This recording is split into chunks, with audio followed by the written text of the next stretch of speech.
جو خبریں اب سے چند گھنٹے پہلے سامنے آئی ہیں اس میں عمران خان صاحب کے لیے اور پاکستان تحریک انصاف کے لیے بہت بڑی شرمندگی ہے۔ میجر جنرل فیصل نصیر کی جو انٹری ہوتی ہے نا وہ شہباز گل کے ایپیسوڈ کے بعد سٹارٹ ہوتا ہے، اور یہ جو میٹنگ ہونی تھی عمران خان صاحب کے درمیان اور میجر جنرل فیصل کے درمیان یہ ملاقات ہو ہی نہیں سکی۔ میری 3 ملاقاتوں کے دوران میجر جنرل فیصل کی طرف سے صرف ایک ڈیمانڈ آئی، نواز شریف صاحب جو ہیں وہ شاید اس سال ہی وطن واپس آ رہے ہیں۔ زیادہ تر پی ٹی آئی کے وہ لوگ جو پی ٹی آئی چھوڑتے ہیں نا ان کو چھوڑنے کے بعد احساس ہوتا ہے وہ تو بڑیاں گالاں دیندے نے یار ساڈے پی ٹی آئی پر۔ السلام علیکم ناظرین، میں ہوں منصور علی خان، اپنے ڈیجیٹل چینل کے اوپر آپ کو خوش آمدید کہوں گا۔ ناظرین، اس ویڈیو کے اندر سب سے پہلے میرا خیال میں جو سب سے بڑا دھماکہ ہوا ہے وہ جو خبریں اب سے چند گھنٹے پہلے سامنے آئی ہیں اس میں عمران خان صاحب کے لیے اور پاکستان تحریک انصاف کے لیے بہت بڑی شرمندگی ہے، اور وہ میں ابھی آپ کو بتاتا ہوں کس طرح۔ معاملہ یہ ہے کہ جی پاکستان تحریک انصاف کے رہنما ہیں میجر ریٹائرڈ حمید روکڑی صاحب۔ ان کا تعلق جو ہے وہ ویسے آپ نے یہ نام بہت زیادہ نہیں سنا ہوگا، وہ ٹی وی کے اوپر اتنا نہیں آتے، لیکن آج انہوں نے حامد میر صاحب کو ایک انٹرویو دیا ہے، اور اس انٹرویو میں جو انہوں نے انکشافات کی ہیں تو آپ کو پتہ لگتا ہے کہ میں جس طرح پہلے بھی کئی دفعہ یہ کہہ چکا ہوں کہ عمران خان صاحب پبلک ڈومین میں آ کے جو باتیں کر رہے ہوتے ہیں پیٹھ پیچھے کچھ اور چیزیں چل رہی ہوتی ہیں۔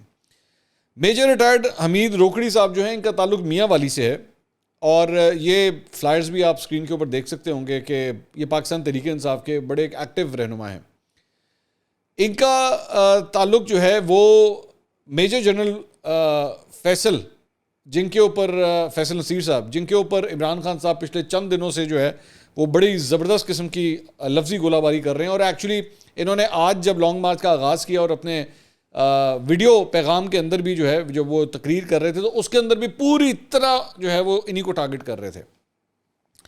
میجر ریٹائرڈ حمید روکڑی صاحب حامد میر صاحب کے پروگرام کے اندر آئے اور انہوں نے جو انکشافات کیے ہیں اس سے آپ کو پتہ لگتا ہے کہ پی ٹی آئی عوام کے سامنے کچھ ہوتی ہے اور پیچھے کچھ اور کر رہی ہوتی ہے۔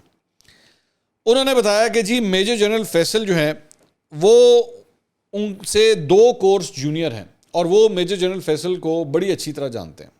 انہوں نے کہا میرا بڑا پرانا جو ہے وہ واقفیت ہے۔ انہوں نے کہا کہ آپ اس بات سے اندازہ لگا لیجیے اس طرح کی میری واقفیت ہے جیسے حامد میر صاحب آپ جیو کے اندر سلیم صافی صاحب کو جانتے ہیں۔ اب سلیم صافی صاحب اور حامد میر صاحب اوبیسلی بڑے پرانے کولیگز ہیں آپس میں، تو انہوں نے کہا کہ ہمارا آپس میں اس طرح کا رشتہ ہے میجر جنرل فیصل کے ساتھ۔ انہوں نے کہا کہ میں نے وہاں پہ عمران خان صاحب کے سامنے یہ بات کہی، اور میں نے پی ٹی آئی کے اندر بھی مختلف لوگوں کو کہا کہ یہ عمران خان صاحب میجر جنرل فیصل کے اوپر جو الزامات لگا رہے ہیں یہ الزامات ٹھیک نہیں ہیں، اور یہ بلا وجہ کی جو ہے وہ آپ ان کے اوپر لفظی گولہ باری کر رہے ہیں، یہ آپ کو کسی نے مس انفارم کیا ہوا ہے۔ انہوں نے کہا کہ سلمان احمد جو سنگر ہیں، آپ کو یاد ہوگا سلمان احمد صاحب کی پچھلے دنوں ایک ویڈیو بھی آئی تھی جس میں انہوں نے کہا تھا کہ میجر جنرل فیصل میری آپ سے 2 گھنٹے کی ملاقات ہوئی تھی اور بہت کچھ ہم نے ڈسکس کیا تھا۔ یہ اسی کانٹیکٹ سے تعلق رکھتی ہے یہ چیز۔ تو یہ روکڑی صاحب نے حمید روکڑی صاحب نے انہوں نے کہا کہ جی سلمان احمد صاحب نے عمران خان صاحب کو بتایا کہ آپ کے آس پاس کے لوگوں میں سے ایک صاحب جو ہیں وہ جنرل فیصل نصیر کو بہت اچھی طرح جانتے ہیں۔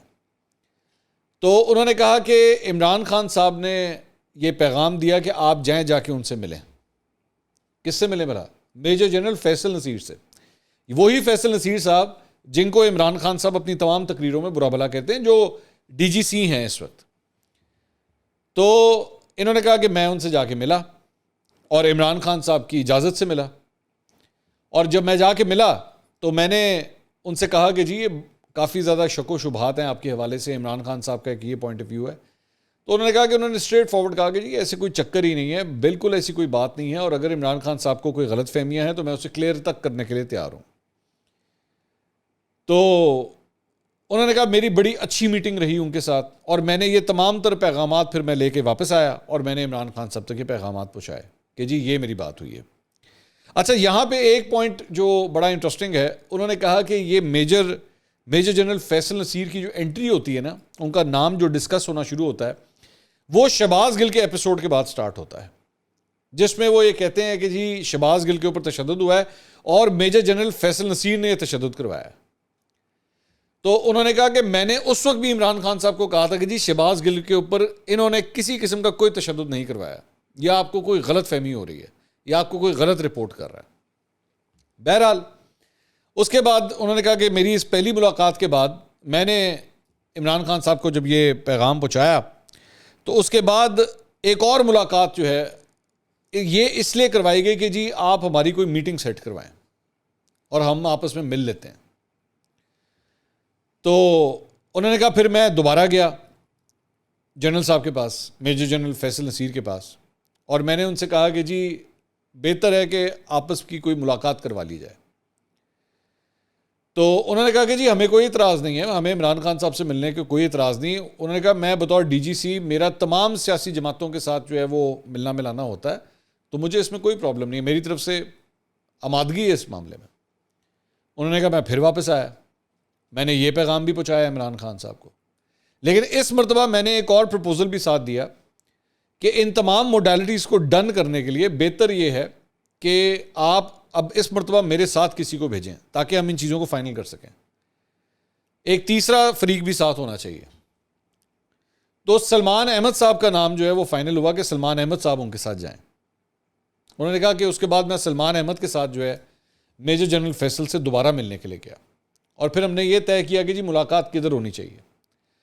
تو انہوں نے کہا کہ دیکھیں میرے لیے اگر میں وہاں پہ آتا ہوں اور خان صاحب سے ملتا ہوں تو پھر چاہے میں گوئیاں ہوں گی, باتیں ہوں گی, اور عمران خان صاحب کے لیے بھی پاسبل نہیں ہے کہ وہ ہمارے دفتر میں آگے ہم سے ملاقات کریں, تو یہ ملاقات جو ہے وہ کہیں اور رکھ لیتے ہیں اور ہمیں کوئی اعتراض نہیں ملاقات کے اوپر.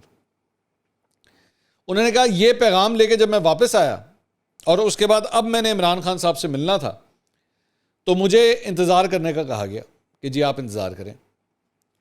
لیکن انہوں نے کہا کہ مجھے انتظار کروایا گیا, اب اس کے بعد میری عمران خان صاحب سے ملاقات نہیں ہوئی. انہوں نے کہا بلکہ ساتھ باتوں باتوں میں انہوں نے یہ بھی کہا کہ شاید مجھ سے پہلے کسی اور کی ملاقات ہو گئی عمران خان صاحب سے, اور یہ جو میٹنگ ہونی تھی عمران خان صاحب کے درمیان اور میجر جنرل فیصل کے درمیان یہ ملاقات ہو ہی نہیں سکی. تو انہوں نے کہا کہ ان کو بڑا ہی کسی نے غلط گائیڈ کیا ہوا ہے میجر جنرل فیصل کے بارے میں, یہ ہر جگہ جلسوں میں کھڑے ہو کے جو ہے ان کے اوپر برا بھلا کہہ رہے ہیں. انہوں نے کہا میری 3 ملاقاتوں کے دوران میجر جنرل فیصل کی طرف سے صرف ایک ڈیمانڈ آئی, صرف ایک ڈیمانڈ, اور وہ یہ تھی کہ آپ جا کے خان صاحب کو یہ سمجھائیے کہ سٹنگ آرمی آفیسرز کے حوالے سے جو ہے نا ان کو برا بھلا مت کہیں, شہداء کے حوالے سے جو کچھ ہو چکا ہے وہ سب کچھ نہیں ہونا چاہیے. اور یہ جو لفظ استعمال کیا جاتا ہے میر جعفر کا, یہ کسی بھی آرمی آفیسر کے لیے جو ہے بہت ڈیگریڈنگ اور ڈس ریسپیکٹفل چیز ہے کہ اگر آپ اس کو یہ لفظ کہیں تو بس آپ یہ سمجھائیے جا کے. لیکن انہوں نے کہا کہ میری کوششوں کے باوجود میں جنرل فیصل سے ان کی ملاقات نہیں کروا سکا. ساتھ ہی ساتھ انہوں نے یہ بھی کہا روکڑی صاحب نے کہ جی ان کے آس پاس جو چمچہ گیری کرنے کے لیے لوگ بیٹھے ہوئے ہیں نا وہ سب سے زیادہ ان کو مس گائیڈ کرتے ہیں. بلکہ عمران خان صاحب کی انہوں نے ایک بات پہ تعریف بھی کی. انہوں نے کہا یہ جو توشہ خانہ وغیرہ کا کیس ہے عمران خان صاحب کے اوپر بڑا فضول کیس ہے, یہ گھڑی شڑی گاڑی شاڑی یہ ساری فضول چیزیں, ایسا کوئی چکر نہیں ہے. انہوں نے کہا ہاں یہ ضرور ہو سکتا ہے کہ ان کا نام استعمال کرتے ہوئے ان کی چیزوں کو جو ہے آگے بیچ دیا ہو, جو کہ بڑا ایکچولی حیران کن بات لگتی ہے کیونکہ اس طرح ہو نہیں سکتا. اب بھائی اگر میری یہ گھڑی ہے تو میری اجازت سے کوئی بیچے گا نا جا کے, اگر بیچے گا تو. خیر اینی وے انہوں نے یہ بات کی, میں صرف آپ کو رپورٹ کر رہا ہوں. تیسرا انہوں نے ایک اور بڑی امپورٹنٹ بات کی کہ ان کے آس پاس جتنے بھی لوگ ہیں ان میں سے سب سے سمجھدار اگر کوئی ہے تو وہ ہے ان کی بہن علیمہ خان صاحبہ. انہوں نے کہا کہ وہ دل و دماغ کے اوپر قابو رکھ کے سوچتی ہیں اور ان کو ہمیشہ اچھا گائیڈ کرتی ہیں, لیکن شاید ان کی اتنی سنی نہیں جاتی. ان کی سسٹر کے بارے میں انہوں نے کہا کہ شاید ان کی اتنی سنی نہیں جاتی. تو انہوں نے کہا کہ عمران خان صاحب کے پاس ووٹ کی طاقت ہے, عوام جو ہے ان کو پسند کرتی ہے, لیکن جو بیانیہ انہوں نے ڈیولپ کر لیا ہے وہ ان کے لیے بہت خطرناک ہے. اب میرا اس ساری یہ جو پورا انٹرویو ہوا ہے, اور ساتھ ہی ساتھ بائی دا وے ان صاحب کو روکڑی صاحب کو بھی ریسنٹلی 2 دن پہلے انہوں نے یہ بھی گلا کیا کہ 2 دن پہلے پی ٹی آئی کی طرف سے انہیں ایک شو کاز نوٹس بھی جاری کر دیا گیا ہے. اور وہ شو کاز نوٹس کیوں جاری کیا گیا, کیونکہ 2 دن پہلے یہ بیسکلی روز ٹی وی کے اوپر بیٹھے ہوئے تھے ایک پروگرام کے اندر, اور وہاں پہ بھی انہوں نے میجر جنرل فیصل نصیر کو ڈیفینڈ کیا تھا, جس کے بعد پی ٹی آئی کی طرف سے انہیں ایک شو کاز نوٹس جو ہے وہ جاری کر دیا گیا. تو سوال یہ ہے کہ جنرل باجوہ کے حوالے سے بھی یہ اپنی تقریروں کے اندر میر جعفر میر صادق بول رہے ہوتے ہیں اور پیٹھ پیچھے جو ہے وہ ملاقاتیں کر رہے ہوتے ہیں. اور یہاں پہ بھی میجر جنرل فیصل کے حوالے سے دنیا جہان کا انہوں نے برا بھلا کہہ دیا ہے, اور پیٹھ پیچھے اپنے بندوں کو بھیج رہے ہوتے ہیں کہ جاؤ جا کے تم مجھ سے ملاقات کرو, اور یہ ملاقات کرنے کے لیے وہاں پہ پہنچ جاتے ہیں.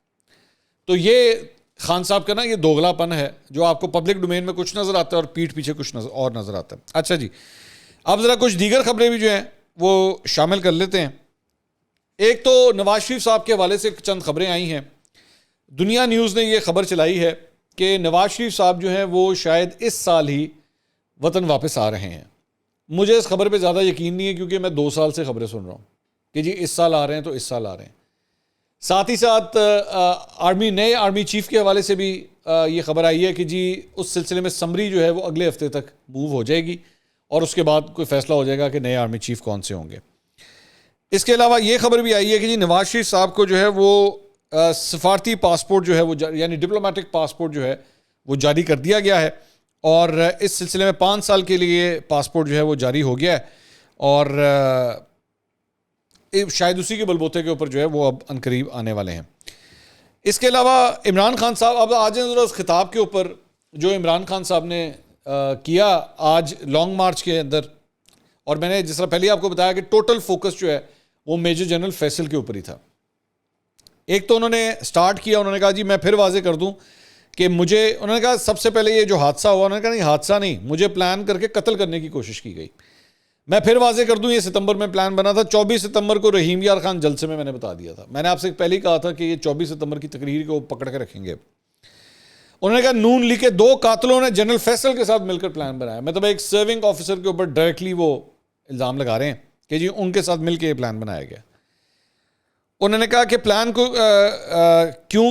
کیوں کیا کہ اگر دینی انتہا پسند مارے گا تو ان کے اوپر سے ساری ذمہ داری ہٹ جائے گی.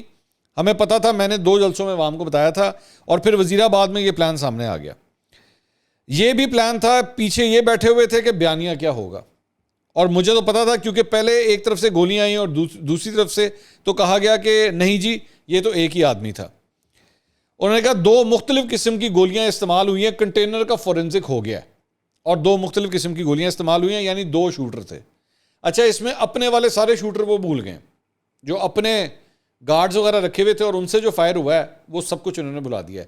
یہ ذہن میں رکھیے گا کہ وہ جو بندہ جو پکڑا گیا ہے نوید, وہ یہ بتا چکا ہے کہ جی کنٹینر سے بھی فائرنگ ہوئی ہے. اب جب کنٹینر سے فائرنگ ہوئی ہے تو بھائی وہ گولیوں کے خول کدھر جاتے ہیں, ادھر ہی گریں گے نا جہاں سے فائرنگ ہوئی ہے. تو وہ اس چیز کو اگنور کر رہے ہیں. اس کے بعد انہوں نے کہا جی سب سے بڑی ٹریجڈی معظم شہید کی تھی کہ 3 بچے بیٹھے ہوئے ہیں اور باپ کو جگانے کی کوشش کر رہے ہیں. میں پھر سے کہہ رہا ہوں کہ ہم ساری زندگی ان بچوں کی ذمہ داری لیں گے, جو کہ ایک اچھی بات ہے. مجھے یہ سن کے مجھے اچھا لگا.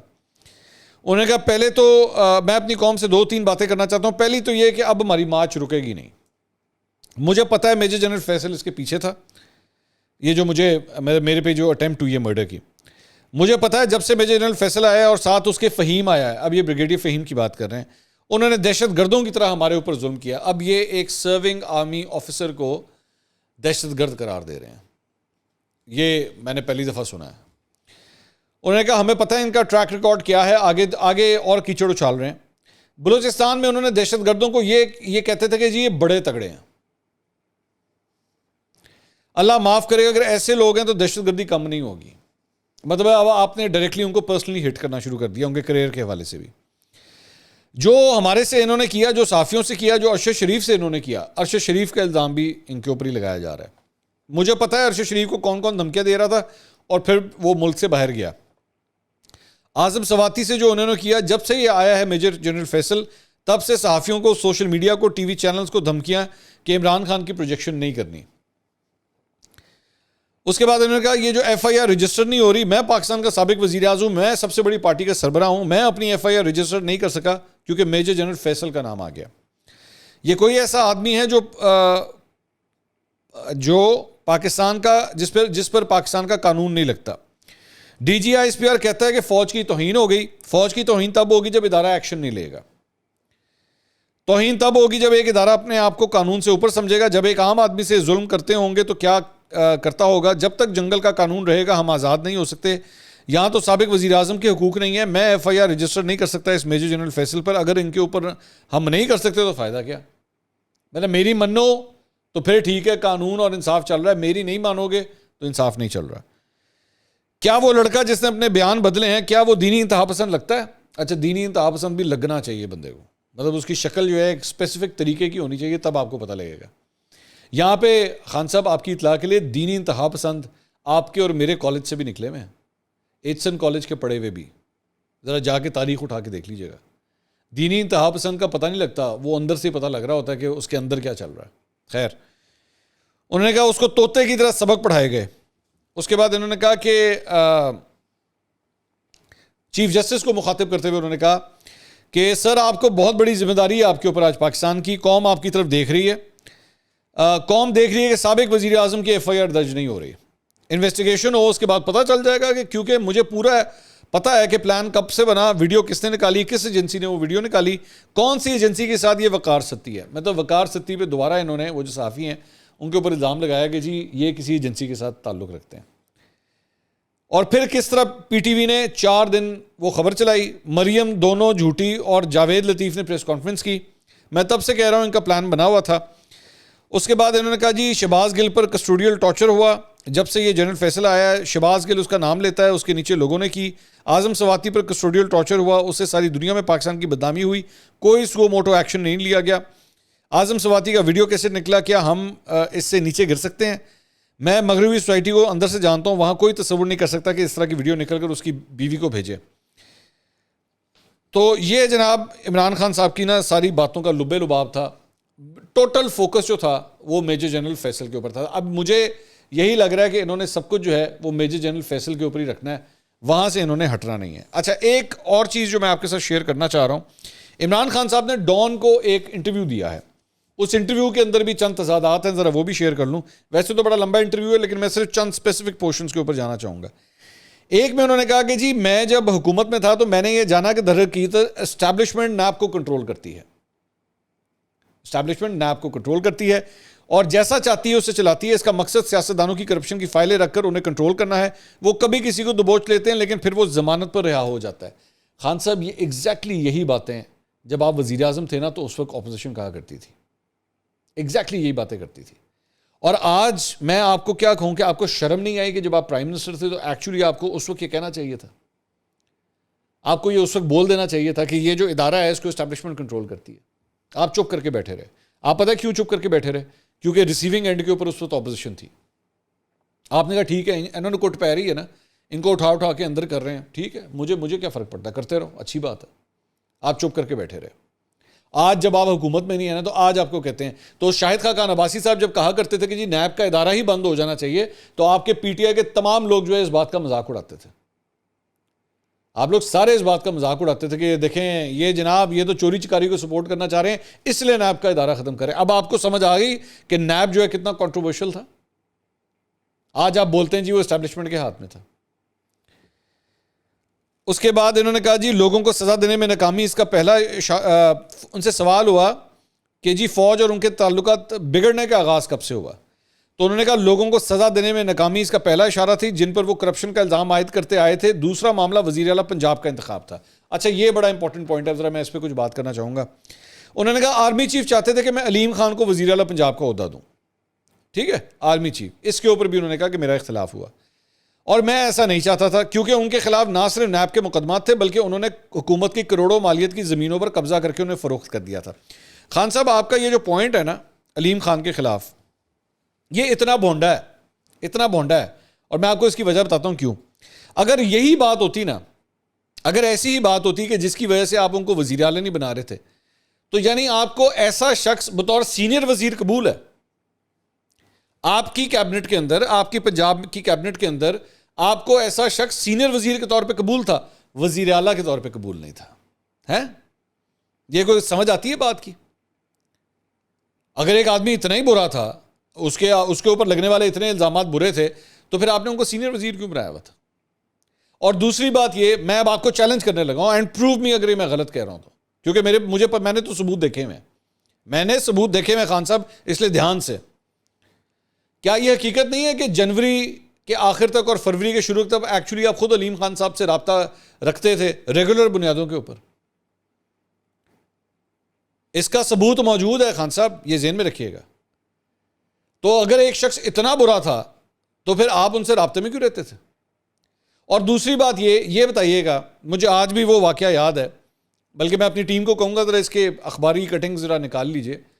کہ جب علیم خان صاحب ایکچولی جہانگیر ترین کیمپ سے جا کے ملے تھے اور جب یہ باتیں سامنے آئی تھی کہ علیم خان جو ہے الگ ہونے لگے ہیں، تو آپ نے اس وقت فواد چودھری اور عمران اسماعیل کو کیوں بھیجا تھا ان کو منانے کے لیے؟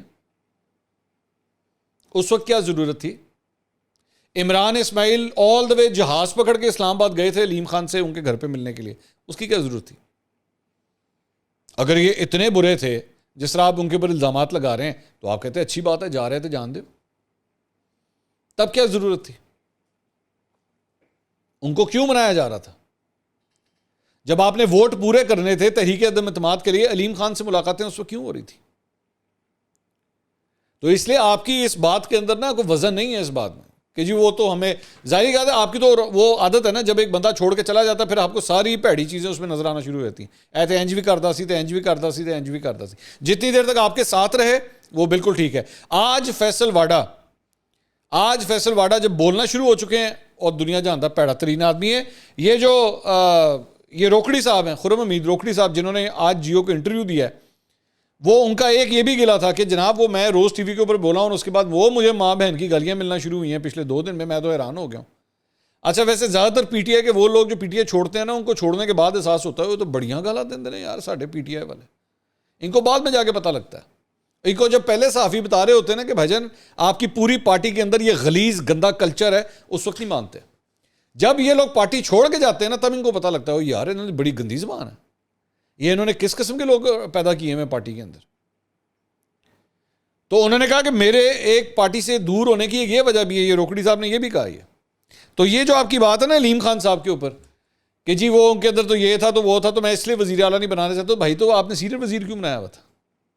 مجھے صرف اس بات کا جواب دے دیں۔ اس کے بعد ایک اور جو انہوں نے بات کی، انہوں نے کہا 2018 کے الیکشن جو ہے وہ میں اپنی مقبولیت کی وجہ سے جیتا تھا، میں اسٹیبلشمنٹ کی وجہ سے نہیں جیتا تھا۔ میرا خیال میں مجھے اس پہ کچھ بولنے کی ضرورت نہیں، وڈا جا کیکا مجھے پتا آپ بھی مار رہے ہوں گے تو میں بھی مار رہا ہوں۔ مطلب اس سے زیادہ احسان فراموشی کسی کو نہیں کہہ سکتے آپ، اس سے زیادہ بڑی احسان فراموشی نہیں کہہ سکتے آپ۔ یہ پورے ادارے کو سوچنا چاہیے آج، یہ پورے ادارے کو آج سوچنا چاہیے کہ خان صاحب جو ہے نا، اور ویسے خان صاحب کا تو پورا ٹریک ریکارڈ ہے، یہ ادارہ کیا فوج کا ادارہ کیا سوچے، پورا ٹریک ریکارڈ اٹھا کے دیکھ لیں آپ۔ بڑے بڑے لوگ ہیں جنہوں نے پتہ نہیں کتنا ان کے اوپر اربوں لگا دیا ٹائم، علیم خان، جہانگیر ترین، فوزیہ قصوری، جسٹس وجی الدین، بڑے سے بڑا نام آپ لیں، اور سب کے ساتھ یہی ہوتا رہا، سب کے ساتھ یہی ہوتا رہا۔ استعمال کیا اور بعد میں کہا تیرا کی کمال ہے، تو کچھ بھی نہیں کیتا، میں ہوں جو کچھ بھی ہوں، تم کچھ بھی نہیں ہو۔ کرکٹ کا واحد ورلڈ کپ 1992 کا جو ہے نا وہ ایک ہی آدمی نے جیتا ہے، عمران خان صاحب نے، باقی 10 وہاں پہ جو ہے نا وہ لچھے بیچنے کے لیے آئے ہوئے تھے آسٹریلیا میں۔ اگلی ویڈیو میں دوبارہ ملاقات ہوگی، اللہ حافظ۔